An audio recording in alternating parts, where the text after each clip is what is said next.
that when he's ready to present, he'll be on What a Week to do so. But well, this is both of these stories. All these stories have to do with cities, which have some power, but not as much power as the federal government fighting the state. Now you jump to cities and counties and school boards fighting the federal government. So there's a big fight on, all in our region, against a detention center that's supposed to go in Gilroy, which is very not far from here. And all of the cities, counties in the wider area where it's going to be located are all against it. They filed it in. Where they want to locate it. Where they're starting construction on it. And they have paused it. But the anti-sentiment is so loud. We'll see what happens with that. Sometimes, as we've seen in Big Bend, they just bulldoze right through you. I'll talk about that later. But, these are examples of cities and governments, local counties.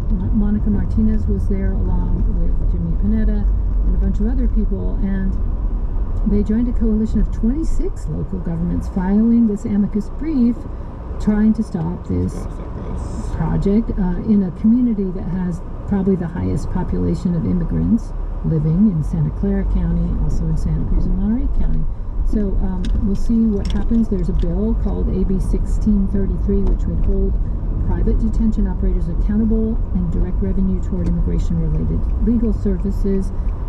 It's not getting at the root of the problem, which is this ICE Gestapo, which we can talk about. Well, we certainly, the idea of a concentration camp just over the hill, let's just call it what it is. It's a concentration camp, hideous conditions, ineptly managed, with people put in under mostly illegal pretenses. It is a concentration camp, folks. And it's a for-profit one, where they get, benefits from keeping people in these awful conditions. America and the wonderful capitalism. Why don't we take a short musical break here? There's a local tie-in here, Rachel Ann Goodman. Okay. Great new album by Phoebe Bridgers. This is a song, that kind of the hit single of the song. The album's called Lost Weekend. It just came out, and I don't think she did this intentionally, but it's called Lost Boys, not referring to, of course, our favorite movie that turned into a hit Broadway musical. But in any event, let's take a musical break here. We'll come back to, we will have to go wider in federal, and I know you've got some more local stuff we've got to attend to. So this is What a Week. I'm Eric Nelson. I'm Rachel Ann Goodman. This is K-Squid Community Radio.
take that back. Lost boys never get young, never get old on motorcycles. That pretty much hits all the food groups of the movie The Lost Boys. So I'll crack the riddle of that new song by Phoebe Bridgers. So it was election Tuesday, an interesting big debate now on the front page of the conservative-leaning papers. So obviously the Wall Street Journal, the Bezos-owned Washington Post, and yes, the New York Times is Democrat circular firing squad forming, which is what they want to be talking about, but isn't happening in, I think, reality. And an interesting weather vein on this is Governor Mr. Kimberly Foyle, and this is from last week. An interesting quote coming from him is he is the weather vane of expedience and which way the wind is blowing. So let's listen to Newsom very quickly. Capitalism as we know it, not going to work. As we know it, it doesn't.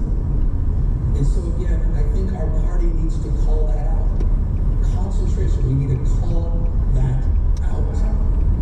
Capitalism doesn't work, says Governor Newsom. At the same time, of course, he's throwing his weight to get the Paramount merger with the hemorrhoid-lipped failed son David Ellison, so CNN can be gutted.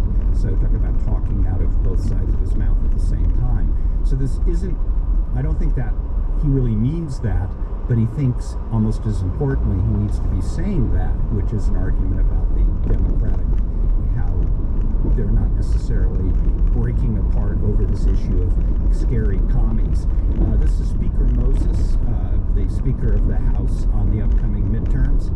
The way this is serious, this midterm will decide the fate of America. Now, I'm absolutely convinced because of this, we are going to keep the House majority for the Republican Party. We're going to grow that majority.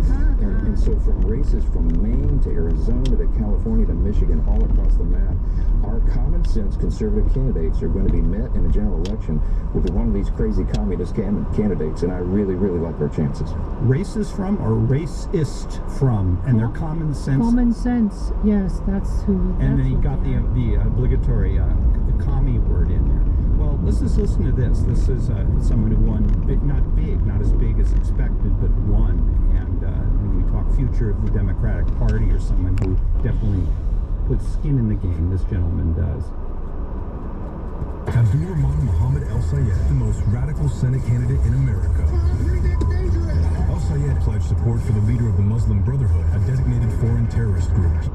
Radical, dangerous, how do you respond?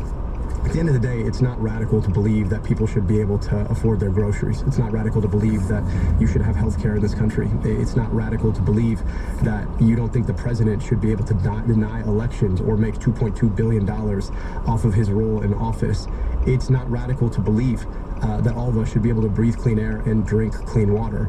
Those are the things that I've been fighting for. And so I'm grateful for all that America has given me, and I'm grateful for the opportunity now to put myself out there and ask my fellow Michiganders for their stake in our democracy to be able to build an America that's more just, that's more equitable, that's more sustainable, that's more empowering, that's more American than the vision that Donald Trump, J.D. Vance, and Mike Rogers have for it. Okay then. And that was the Sunday, he did the Sunday Morning Follies.